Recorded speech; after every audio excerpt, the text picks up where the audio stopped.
All right, good evening, everyone. Thank you for joining our virtual career session hosted by Free2Prayz Solutions. This month in November is National Career Development Month, and so part of career development is to improve your skill set, improve what you have to offer current employers and future employers. And so we're going to start with a virtual session tonight that's going to be focused on the secrets to successful interviewing. So without further ado, thank you all for joining. Appreciate you taking our time to be with us. This will be an interactive session as well, so you can feel free to ask your questions both within the Zoom as well as on Facebook. Feel free to either use the chat to ask questions or the comment section below to ask questions, and we'll go ahead and get started.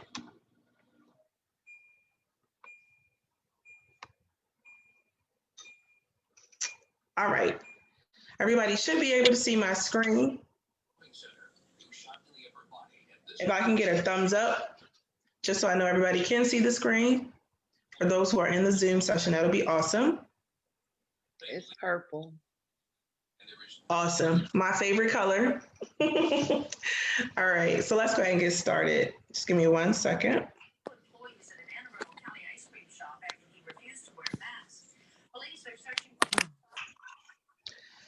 So we're going to talk about tonight the secrets to successful interviewing.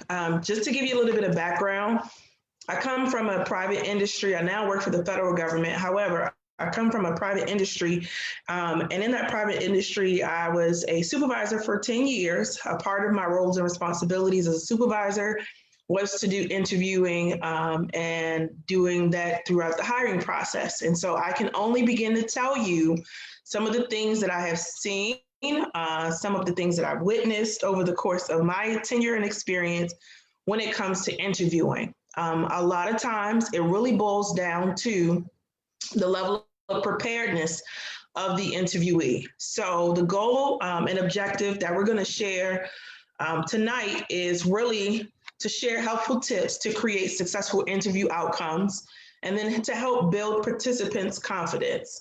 Essentially, those are a couple of things that we see often, or that I saw often, is just really a lack of confidence, a lack of preparedness. But tonight's session is to give you some tools and resources to help you be successful. So let's go ahead and continue to get started. So what you should know before the interview, right? So we're at the stage where you have already submitted your application, potentially a cover letter and resume as well. And now a hiring manager or supervisor has requested an interview with you. But there are some things that you should know before you show up to the interview. The first thing is you should know your resume. Oftentimes, your resume may change. Obviously, as your career may change, you should keep an updated resume. But there also may be the opportunity that from the time you submitted your application to the time that you're actually being interviewed, you may have had additional experience or additional jobs that could also correlate to the job you have applied for. So you want to make sure, one, that your resume is up to date, but that you know it. The reason why you want to know your resume is because when you get into the interview, a lot of the experience that you're going to talk about in reference to answering questions is going to be connected to what's on your resume. If you don't know your resume well, then it may cause you to stumble or draw blanks as you're trying to answer questions. All right, so know your resume.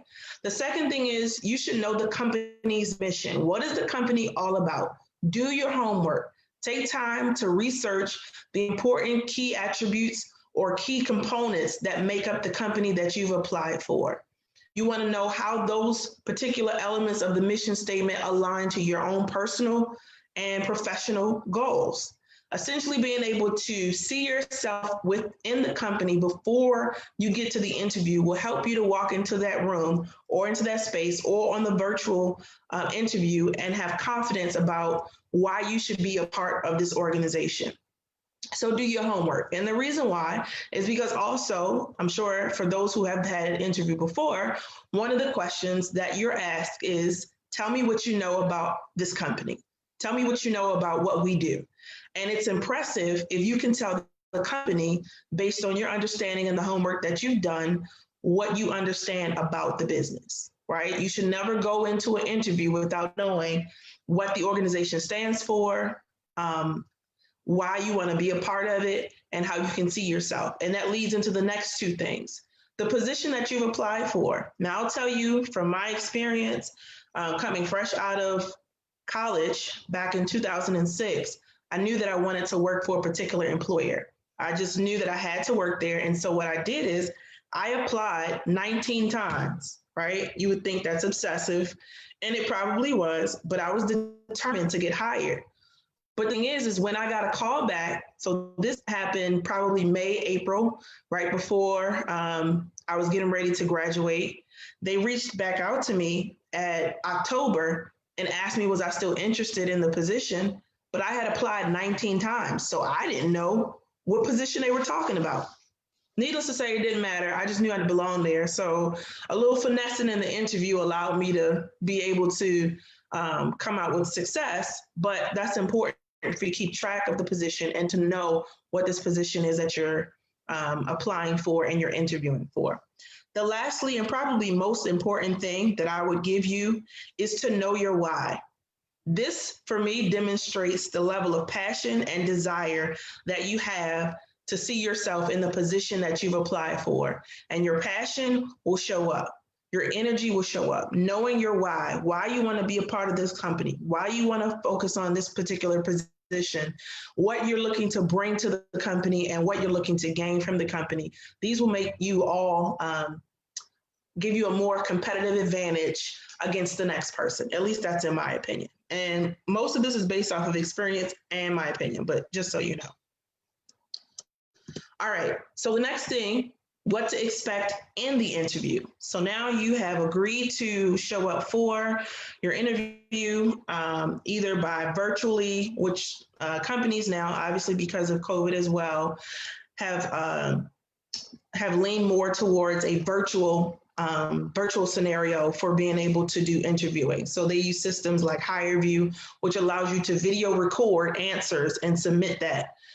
Some of them also do Zoom, similar to what we're using, or they may just do strictly by phone. Either way, you should know what to expect in the interview. Here are just some things that you should know that will take place in the interview, and I'll go through and explain a little bit more. And if you have any questions, we will have a Q&A at the end, but if you happen to have a question and you want to ask it, feel free to interrupt me for those who are on the Zoom session, okay?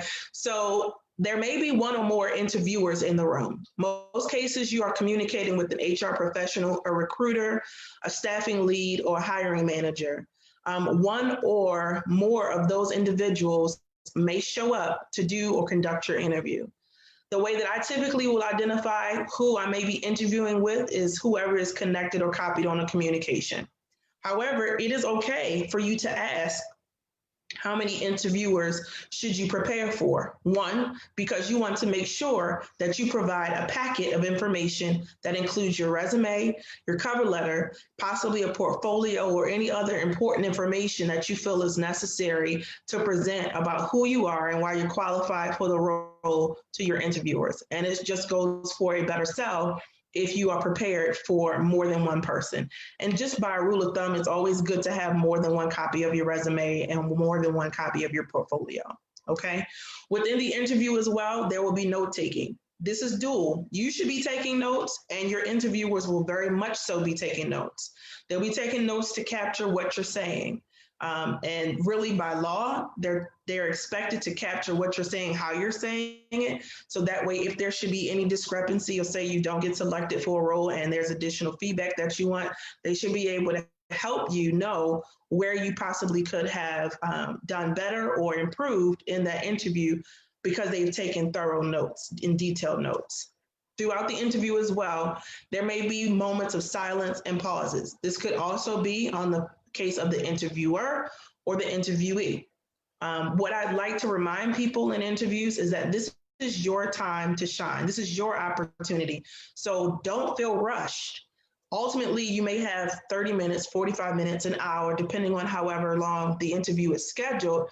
But at any rate, that's still your opportunity to make the best impression and to put your best foot forward. Don't feel rushed to feel like you have to spit out answers rapidly or that you're timed. It may be a time frame, but you're not timed in your responses. So give yourself an opportunity sometime to pause, just to collect your thoughts after a question is asked to ensure that you're fully answering the question in a complete way. Also, nervousness, that's to be expected when you're in front of individuals, one that you don't know. You're also feeling like there's something that you have to prove and there's a job on the line. There may be an opportunity that you're really interested in and you don't want to, quote unquote, blow it. You will be nervous, right? And nervousness shows up in various ways. Nervousness shows up in your voice cracking, throat getting dry, sweaty palms. If you're physically in front of someone, and this is something I always used to notice, is that we had chairs that swiveled. And so if you're sitting in a chair, body language can show your nervousness. People start swiveling and turning in the chairs. Essentially, you want to be able to focus on whatever helps you to be calm and remain calm throughout the interview. And sometimes nervousness can just be a killer to the whole interview experience, where you felt like I had so much more to say, or I could have done this better, but I was just so nervous. Something that could help you with nervousness, and we'll talk about this a little bit later, but that's practicing and role playing. All right, so those are just some things of what to expect in your interview or in any interview. Lastly, drawing blanks, right? The reason why I know this happens because it's happened to me. You'll get asked a question, you'll start telling your response, and in the midst of your response, you're like, okay, let me try to get back to point A. But what helps with drawing blanks is also the practicing ahead of time and the role playing, right? To get yourself familiar with how to respond in your interview questions. So let's continue. And we won't have too many more slides, but I do want to give space for question and answers and possibly a role play if anyone would be interested. I'm excited. I always love doing role plays. All right, so how to prepare for your interview. Some of the things that we've just talked about we'll go over, but the first thing is, what are you going to wear, right? Like, and that can be such a critical point because there's so many unwritten rules about what you should wear versus what you should wear when it comes to an interview. I would suggest that depending on the location or the place that you're going to interview for, that may determine how you dress. So for example, if you are a senior leader and you're going for a senior leader position, instead of being business casual, you may go full business dress, which means for a lady, that's a full suit. For a man, that'd be suit and tie. It depends. However, I always like to say, and I live by this motto, and it's something that I heard in my career prior, is don't dress for the position you have, dress for the one you want. So whenever you're looking to go for an interview for any role, right, put thought into how you present yourself, because once again, this is your first impression. This is your first visual impression. Now, for those of you all who may do a virtual interview, you may get an opportunity to work on that a little bit more because you're controlling kind of what individuals will see. If you're doing the system like HireVue, which I mentioned, where you get to pre-record responses and then send that, you get to kind of preview how you're coming off. But essentially, if you're showing up to a business or a location and you're going for the interview, dress for the position that you want, not the one that you have necessarily. So I would always suggest to possibly take it a notch up. And then also give feedback, right? Ask those individuals who you know and trust their opinion. Hey, do you think this is too much? Do you think this is not enough? Should I change this blouse? I know I do it and it works. So the next thing is role playing.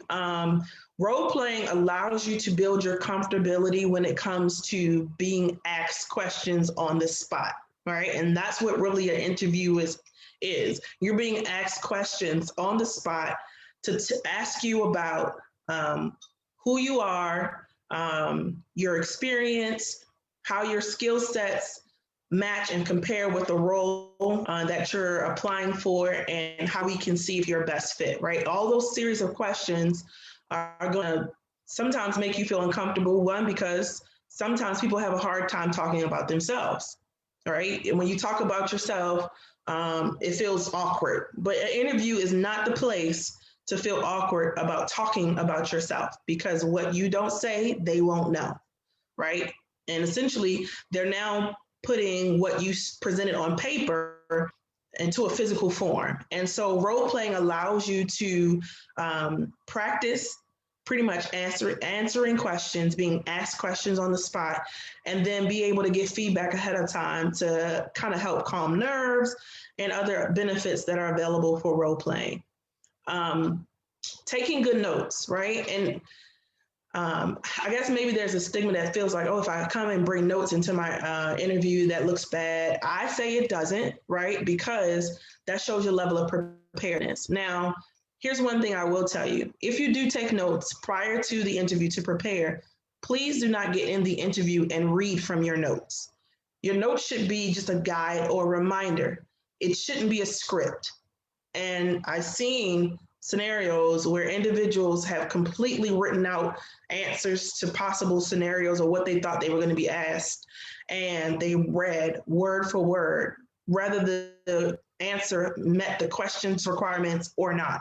But that was just what they did. And we provided feedback, but essentially to you all, have your notes as a guide, but do not read them as a script, right? And then lastly, I would suggest, in order to prepare for the interview, have good questions ready. I think at any opportunity that you have to sit in front of the decision makers for an organization or about your position, you want to have good questions, because when you ask good questions, it then allows them to see how you're thinking. What are you thinking about? What are you considering?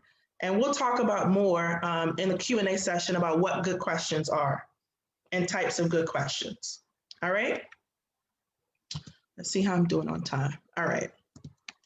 So let me tell you what every interviewer looks for. At least this is what I looked for in an interview. Now, I will say over the years, I think my style of interviewing, and if any of my previous employees were on here, they would tell you I'm probably a very hard interviewer. One, because much unlike my personality that you all get to see here, in an interview, I have to work very hard to not display my thoughts on my face.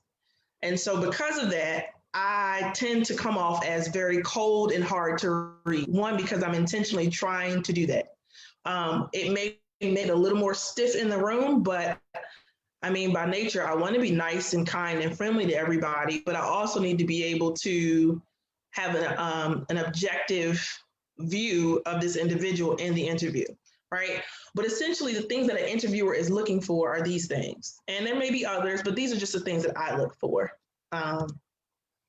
Your energy and level of confidence, right? When you come into the room, there should be a smile. There should be, if you're on a video or virtual setting for your interview, you should be able to have good, upbeat, positive energy.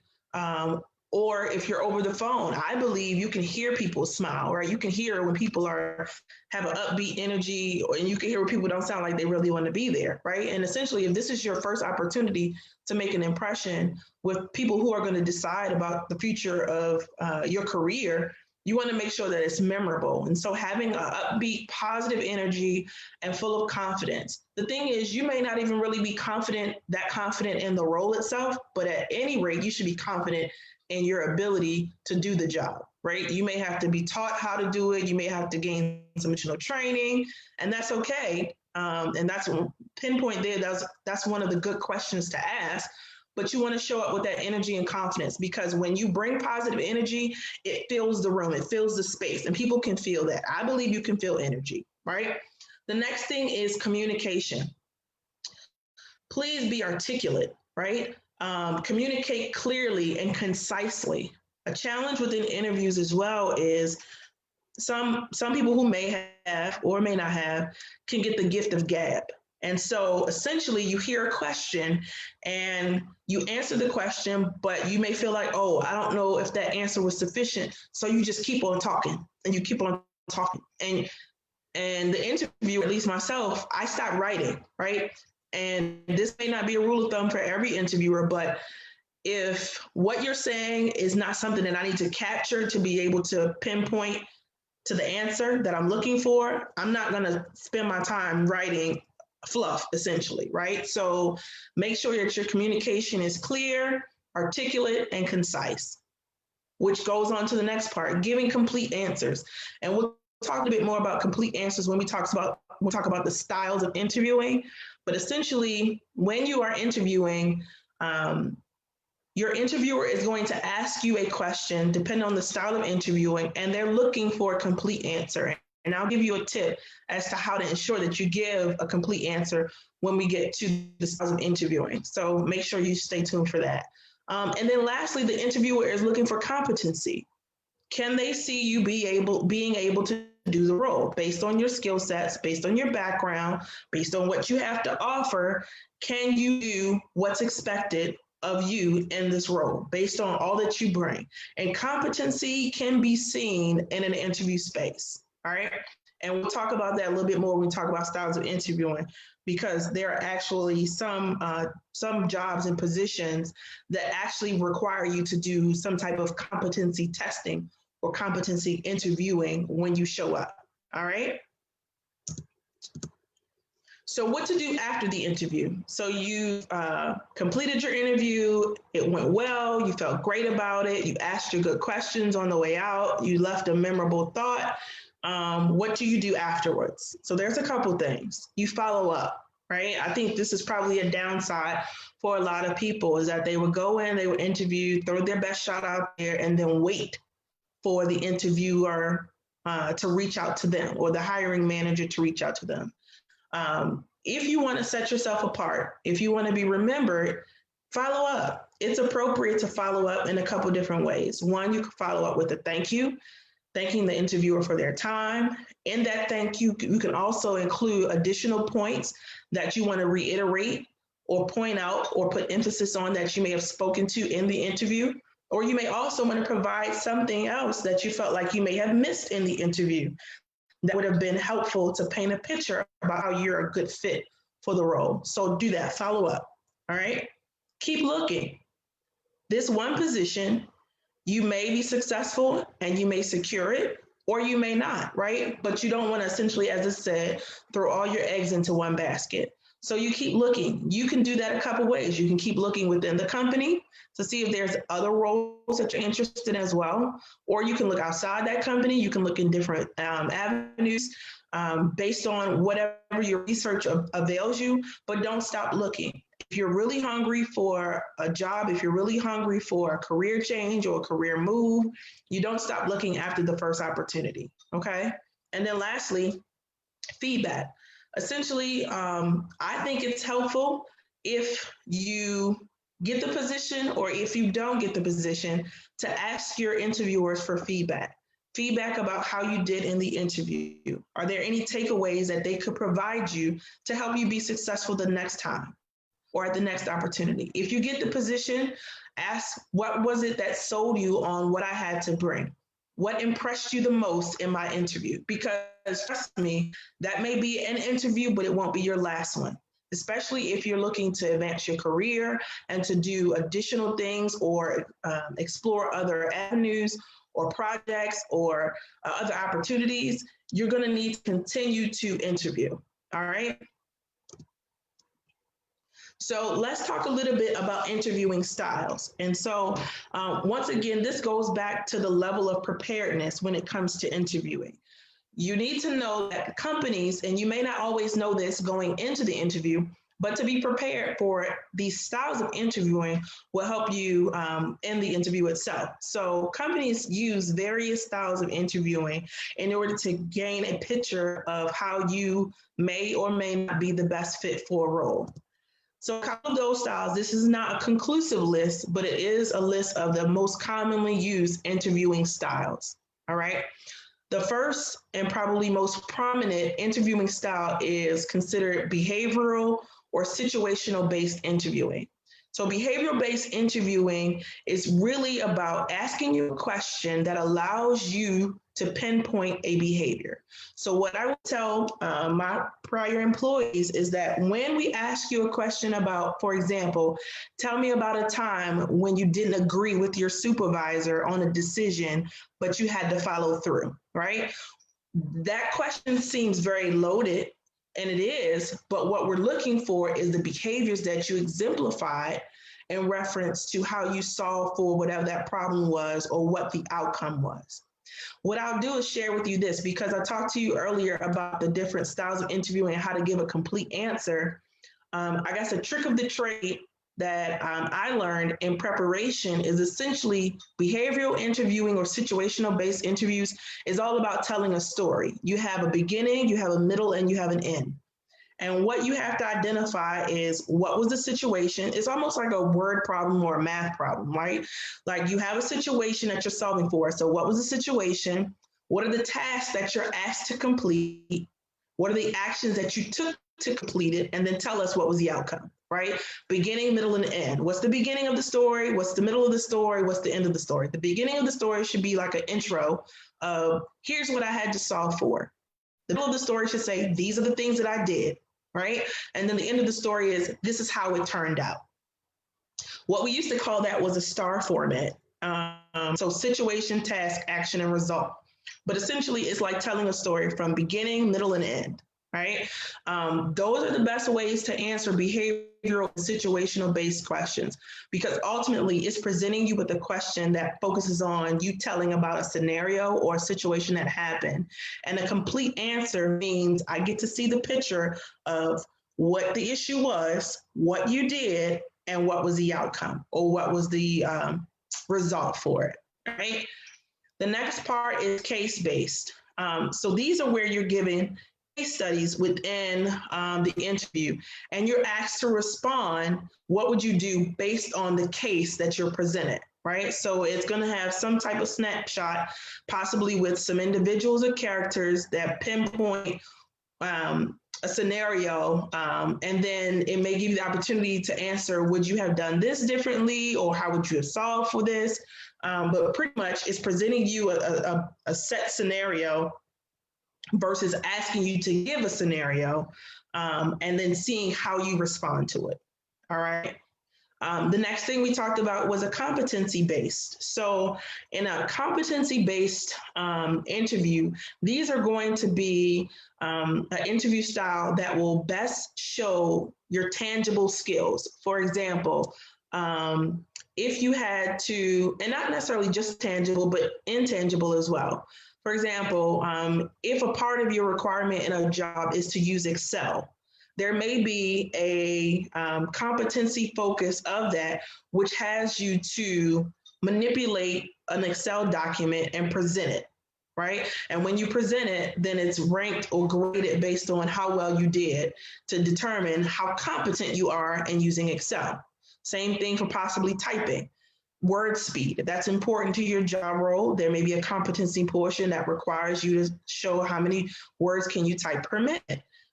There are all types of competency testing that will be considered under the umbrella of competency-based interviewing. If this is a customer service role, there may be an assessment that you have to take, or if this is a leadership role, there may be an assessment that you have to take to show how well are you prepared to be a leader, or how do you respond as a leader, etc.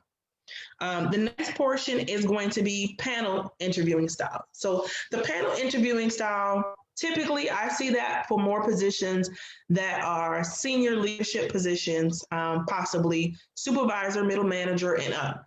And then a panel style of interviewing is essentially what it says. There's a panel of people who are asking you a different series of questions and all taking notes to observe how you do in that session.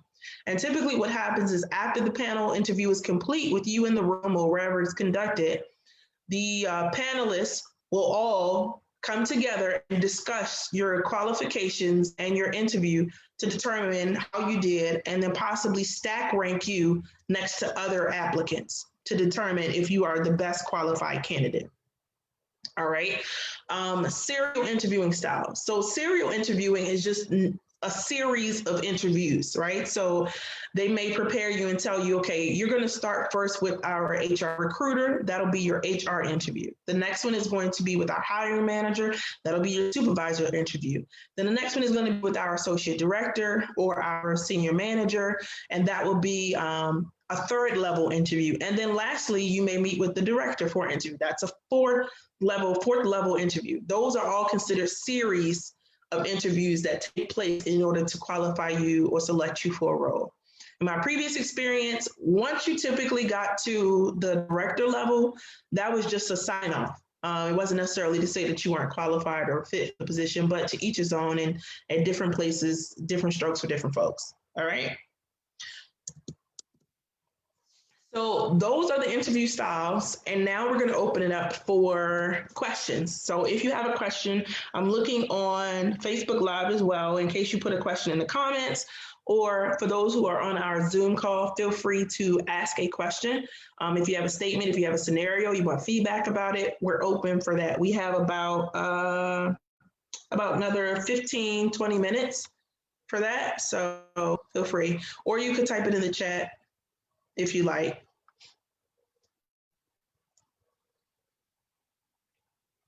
I think I saw the chat window up.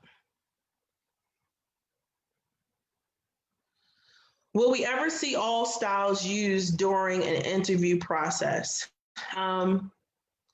There could be a combination. I would say possibly so, depending on how rigorous the role or the way that the company decides to qualify their candidates. You can see a combination of all the styles. For example, at my previous employer, we pretty much used just about every style depending on the role. So you had your behavioral-based interview. It was a series of interviews, so that was one style. It would start with the HR recruiter and then go through the hiring manager, senior manager, and director level. A part of that at the supervisor level could be panel, so you'd have multiple supervisors interviewing whoever it was. And then the competency portion was similar to what I talked about in reference to systems like Excel, PowerPoint, things like that. So yes, you can see a combination of one or all interviewing styles used depending on the role that you are applying for. What other questions? This is Shanette. Okay, when it comes down to the questions, if the interviewer asks the interviewee, do you have any questions for us? And the interviewee says no. Isn't that seen as like a red flag for the interviewer if you don't have any questions to ask about the company, the position, or something? Yeah. I would, and I'm glad you brought that up because I did want to touch base about questions.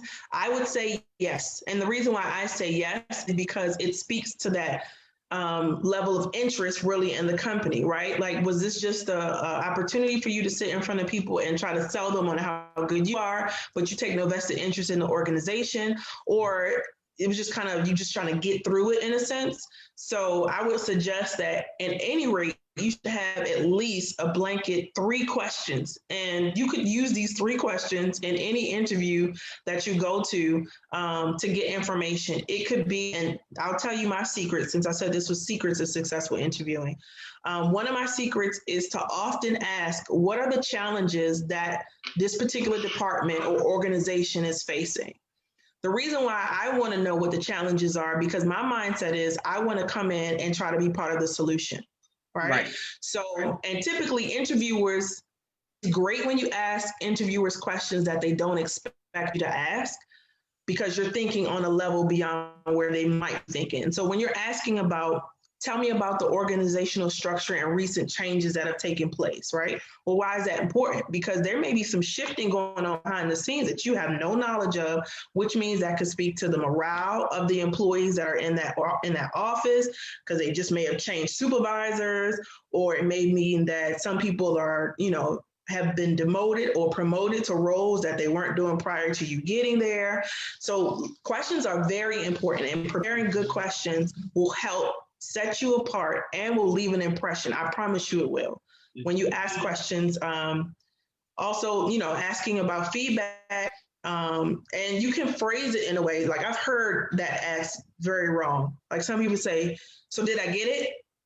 Like you just sat here with me. We just finished writing your sentence, your last sentence. What do you mean did you get it? Like don't ask me that. But people do, right? However, there's a way that you can gain information and ask a question without being that forward, right? Some of that is simply saying, did I answer all of your questions today? Right? Because they're asking you questions. So you want to make sure that you provided all the answers. And if not, they may give you an opportunity to say, well, there was one question that we asked you a little bit earlier. Would you mind elaborating a little bit? Would you mind giving us a little bit more insight, right? Because here's the thing, an interviewer is looking to find the best fit and they're trying to meet a need. There's a role, there's headcount that has to be met. So they're looking to meet that need with the best possible candidate. And it's a waste of time to have people continually roll in like a revolving door and they not get what they need. So they're looking for the best, right? So questions are great. Questions are great. I think there was a couple other questions in the chat. Let me see if I can bring that one. Thank you. You're welcome. Did I answer your question? Yes, you did. Awesome. Is there a particular way to ask about salary? I would say there's a tactful way to ask about salary, right? So in the interview, that could be one of the questions that you ask at the end. And in most cases, at least based on my experience, the people who are interviewing you in that moment don't have the answers to your questions about salary, right? Because typically you're talking about compensation, and that's usually like your HR business partner or HR generalist who's going to work that out on the back end. However, you can ask questions such as, in reference to this position, is the salary negotiable, right? Essentially, I've been told you don't ask about salary on the first interview. However, I don't know that I necessarily agree with that. In most cases, when you do your application, you're being asked to provide what your expected salary is. In most cases on applications. I would suggest that if you are curious about the salary, meaning you feel like I'm not sure if this particular role will meet my salary requirements, or you can do homework to determine what the salary offerings are through sources like Glassdoor, you can ask. Just be tactful about it, you know. Or you could even say, would it be appropriate to ask about the salary requirements in this setting? Simple as that. Right. And then they'll tell you, well, we'll follow up with you, or they'll tell you yes, and then you can go ahead and ask the question. But if not, usually the HR business partners or the HR generalist has that information and not the individuals that are interviewing you. But that's a very good question. What homework should you do before the interview? Some of the things that you should do is research the company, right? Know what they do. Know how they serve your interests and know how you can serve their interests. Know if they're in the news. If it's a popular company, know their logo, know their theme. For companies that are publicly traded, you can always look up the information about how their performance is. So how well did this company do in the last quarter or the quarter before? Those are things I think if you take the time to do the research and do the homework, it will definitely set you apart from other individuals who don't do that. And most of the questions about the company and what you need to research and find out can be answered directly through the company's website. They post their mission, they post their vision. They also will have key pillars or areas that they focus on. And that's what anchors every goal that they have. It ties to certain key pillars or elements. And when you know those things, one, it makes you more competitive against the rest. And also it helps an interviewer to see you as a part of the team versus as I'm just trying to see if you'll pick me. But that's a very good question. Any other questions on Facebook and or in Zoom? Let's see. We got about 10 more minutes. If you do have another question, feel free to put it in the chat. However, I would like to see if someone, brave soul, would be interested in a role play, just so that way we can have some dialogue and feedback about interviewing. Like I told you, I always enjoyed role playing for a couple of different reasons, but primarily is because it gives you the opportunity to make the mistakes and get feedback to improve, so that way you can tighten up in the areas that you need to. So if there is a brave soul, feel free. I'm only going to ask you one question, and I will actually coach you through how to answer it. We have a willing participant. Anyone? Come on, somebody be brave. Be brave. I promise I'll be a nice interviewer. I won't be the version of the interviewer that I told you guys that I was. Anybody? Oh, what do I have to put on the table? Like a Chick-fil-A gift card or something? I'm willing to. I really am. Virtual gift card of your choice. Anybody want to be a brave soul?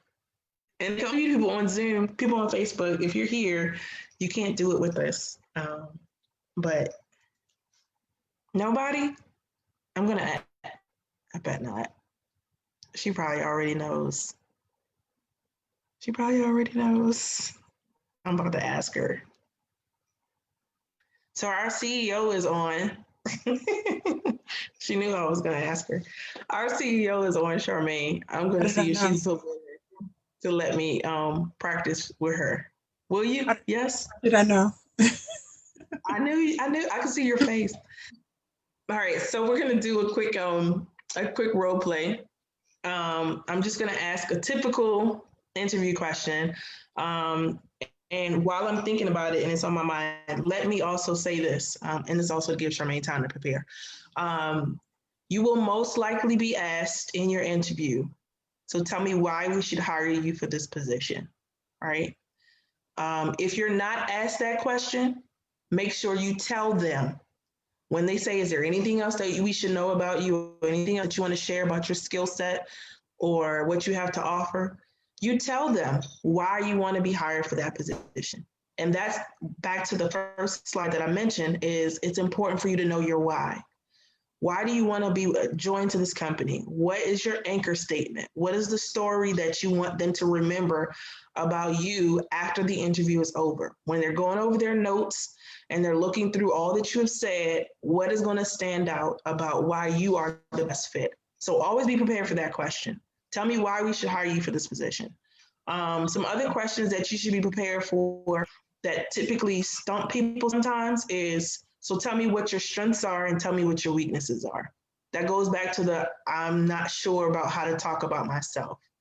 You should have prepared one thing that you're working on. And it's not a bad thing to talk about an area that you're not good at. Just make sure that you tell them what you're doing to become better at it. That's all, right?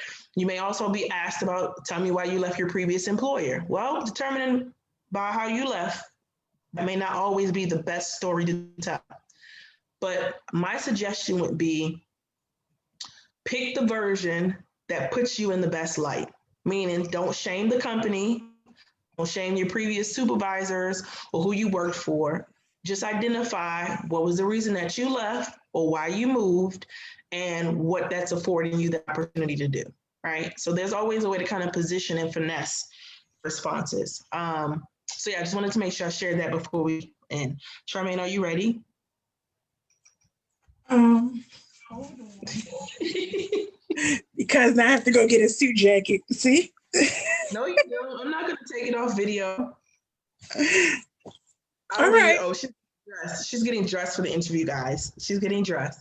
Well, this is not my preferred color, but hey, this is what happens at a last minute interview. Oh, don't make me pay for it. Well, I know you're going to be great, and I'm going to hire you for the role. So, you know, it's all good. She's like, you're going to pay for it. I know I am. Thank you. All right. So I'm just going to ask a behavioral based question and we'll go through a response. All right. I'll try to make it super easy. All right. Tell me about a time. Tell me about a time when you had a pressing deadline that you had to meet with limited resources. Sure. I was in a position, and basically the printer ran out of ink. The ink was on back order. There were no other printers linked up to the particular system that we were using, and therefore we were pretty much out of options.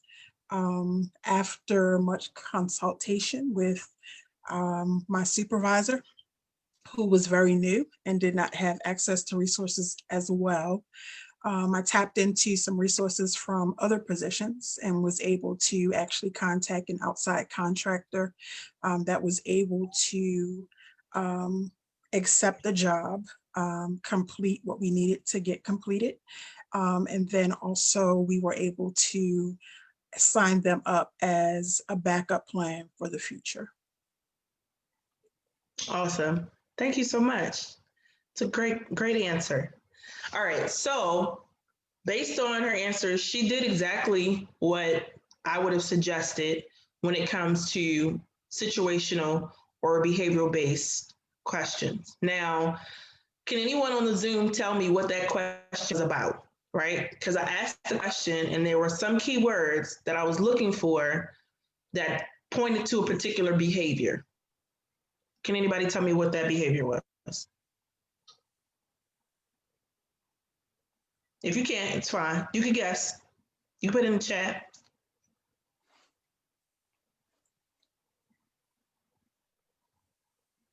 All right, because we're on short time, I'll share. So two behaviors I was looking for in that question. One being time management and the other being stress. How do you respond to stress, right? Because essentially when you're talking about having to meet a deadline, that's talking about time management and limited resources, that creates a stressful scenario. We're looking for how did this person solve whatever the issue was and how did they handle time management and how did they handle stress? So in this scenario, Charmaine answered by telling me what the situation was, right? They had to print content but was out of ink and did not have the option to get additional ink because it was on back order. So that was the situation. The task at hand was stuff still need to get printed so they can meet their deadline. What the actions were, and this is that situation, task, action, and result that I was talking about. The actions were, she did consult with a supervisor. That did not turn out to be successful. She then reached out to other resources, collaborative network, reach out to other resources outside of the company to be able to secure someone to be able to meet the need, right? So that goes to show building a network, collaboration, communication, all behaviors that we're looking for. Then ultimately, the project was completed in the time that it was expected, and now you secured a relationship with a contractor that in the event we run into the situation again, which that we don't, but if we do, now we have a backup plan in place, right? So now Charmaine has shown herself to be resourceful. She's able to handle tight deadlines. She's able to collaborate, communicate as needed. She networks, so those are all things that you pull from that short response. But that's what I'm talking about, being able to role play. And here's the thing, you can request that, especially if you're in a role and you're looking to build your career and develop your career, you can always request your current managers to role play with you as a part of your development sessions, or as a part of your what we call one-on-ones or one-on-one coaching sessions, to say, hey, can we spend about 15 minutes of our time for me to go over some questions with you and you give me some feedback?